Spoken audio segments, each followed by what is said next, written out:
모셨으니까 저희가 지금 대통령이 뉴욕에 방문 중이어서 유엔 총회 기조연설 얘기를 좀 여쭤보겠습니다. 예. END 구상이라고 해서 교류와 관계 정상화, 비핵화의 영어 앞글자를 딴 END 구상을 제시를 했는데 이걸 놓고 좀 비현실적이다. 그리고 또 이걸 북한을 국가로 인정하는 거 아니냐 여러 가지 논란이 좀 있는 것 같아요. 총리님 좀 어떻게 들으셨나요? 이 구상에 대해서. 예.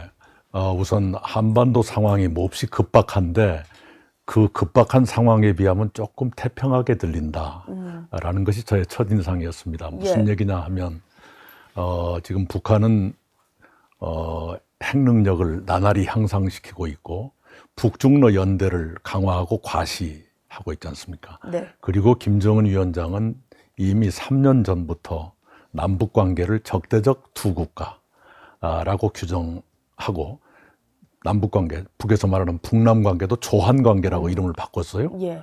타국이다, 남이다. 그것도 적대적인 남이다. 이렇게 네. 보는 거죠. 우리하고 대화, 무슨 교류 이런 것은 아예 시야에 없는 것 같은 느낌인데 거기다 대고 교류 먼저 하자. 네. 그 다음에 관계 정상화하고 그 다음에 비핵화한다는 게 현실적인가 좀 아니하게 느껴진다라는 것이고요. 핵 문제에 대해서는 동결 감축 폐기의 3단계를 얘기했죠. 예. 두 개를 합쳐서 보면 북한이 핵 활동을 중지하고 교류 협력을 한다라는 것인데 네. 북한은 핵 활동을 중지한 적이 없어요. 한 번도. 그리고 그 중지했는지를 검증받지도 않습니다. 예. 예. 그런데 어떻게 그걸 알고 교류 협력하겠다는 거 자칫 잘못하면 북한은 뒤에서 숨어서 핵 활동을 계속하는데 교류 협력의 이름으로 지원을 하는 것은 아닐까 하는 의심이 생기는. 그렇게 되는 것이 아닐까. 네네. 그래서 네. 북한한테 시간만 더 벌어주는 것은 아닐까. 더구나 최근에 이제 미국 트럼프 대통령도 한미일 외교장관 회담에서도 네. 비핵화가 목표다라는 걸 아주 전면에 내세웠거든요. 네. 그에 비하면 3단계 맨 끝단계의 비핵화가 들어있는 것은 학술적으로는 가능한 얘기일지 모르지만 정치 지도자의 메시지로서는 아니하게 들린다라고 생각합니다. 지금 뭐 트럼프 대통령과의 회담 얘기는 전해지진 않습니다만 오늘 현지 시간으로 오늘 그 스콧 베선트 미국 재무장관을 대통령이 만났는데 예. 내용이 전해진 걸로는 일단 대통령이 상업적 한미성을 바탕으로 논의가 진전되길 바란다. 그리고 한국과 일본 상황은 다르다. 이런 점을 좀 강조했다고 해요. 네. 근데 지금 진척되는 게 또 없다 보니까 협상이 또 너무 장기화되는 게 아닌가라는 우려가 있는데 지금 한미 협상의 어떤 속도랄까 방향 이런 건 좀 어떻게 평가하시나요? 네, 매우 지금 어려운 상황에 빠져 있고요. 예. 특히 처음에 다 잘 된 것처럼 했던 것이 국내적으로는 더 큰 혼란을 야기한 것 아닌가 싶어요. 예. 오늘 정책실장의 브리핑을 보면 네. 처음부터 합의가 명확하게 되지 않았었구나 하는 것이 오히려 드러나지요.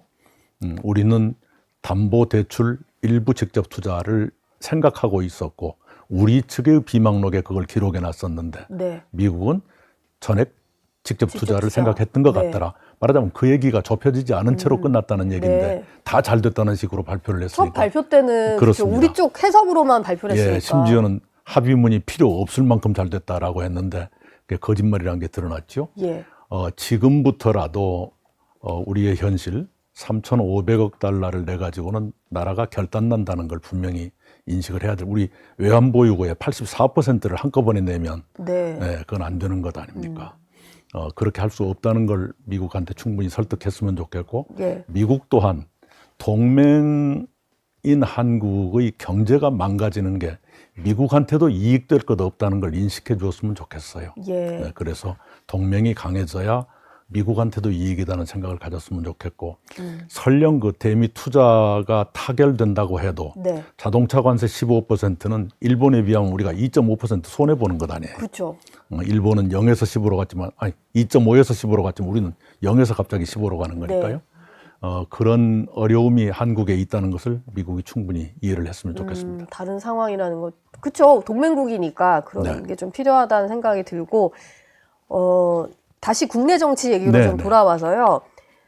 이낙연 전 총리께서 민주당의 어떤 주도하고 있는 정부조직법 개편안에 대해서 좀 여러 가지 우려하는 글을 쓰셔서 이게 네, 또 네. 한창 관심이 많이 받았었는데요. 사법권 파괴, 법원 파괴가 일어나고 있다 이렇게 우려를 하셨습니다. 네.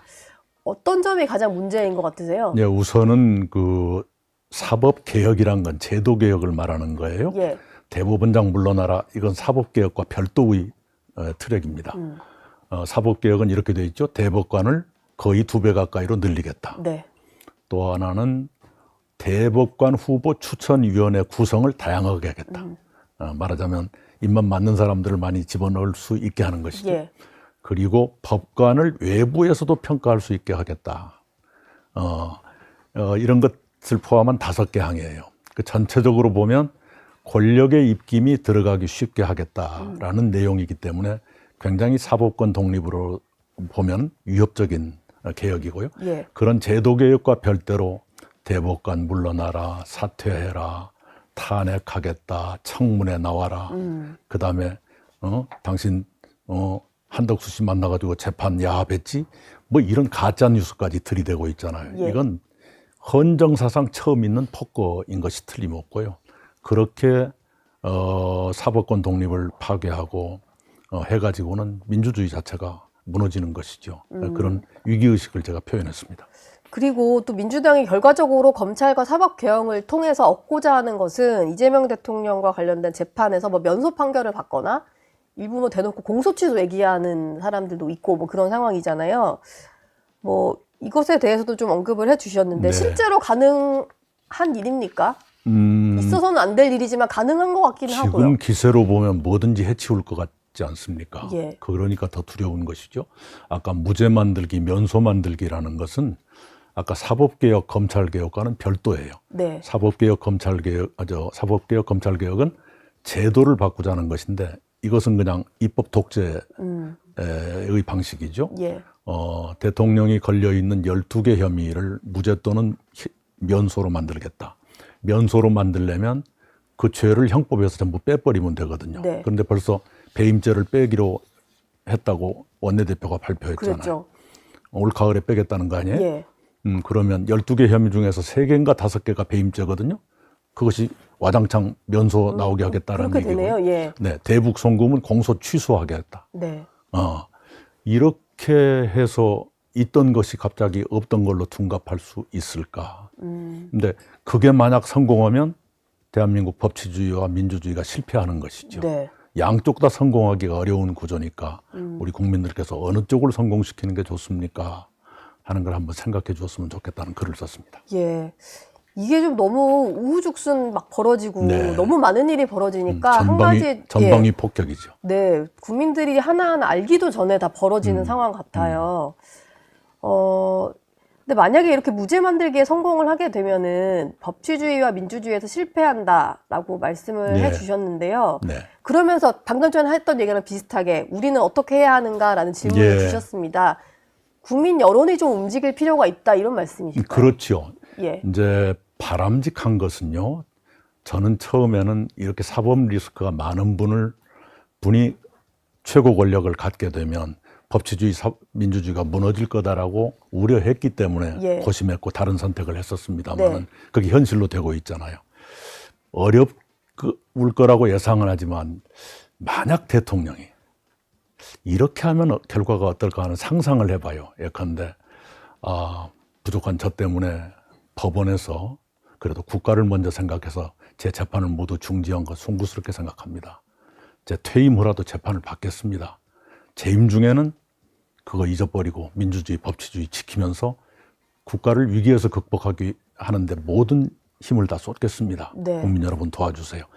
이렇게 했더라면 우리 국민들 마음이 어떻게 움직일까? 근데 그렇지 않고 지금 막무가내로 무죄 만들고 면소 만들고 막 다 벗어나려고 하고 있잖아요. 예. 그러면 국민들이 과연 호의적으로 대할까 하는 생각을 하고요. 네. 그럴 가능성이 없기 때문에 예. 네, 결국 국민의 경각심에 기대할 수밖에 없다라고 생각합니다. 저희 영상 많이 시청해 주시고요. 좋아요, 구독, 댓글, 알림 설정 꼭 부탁드리겠습니다.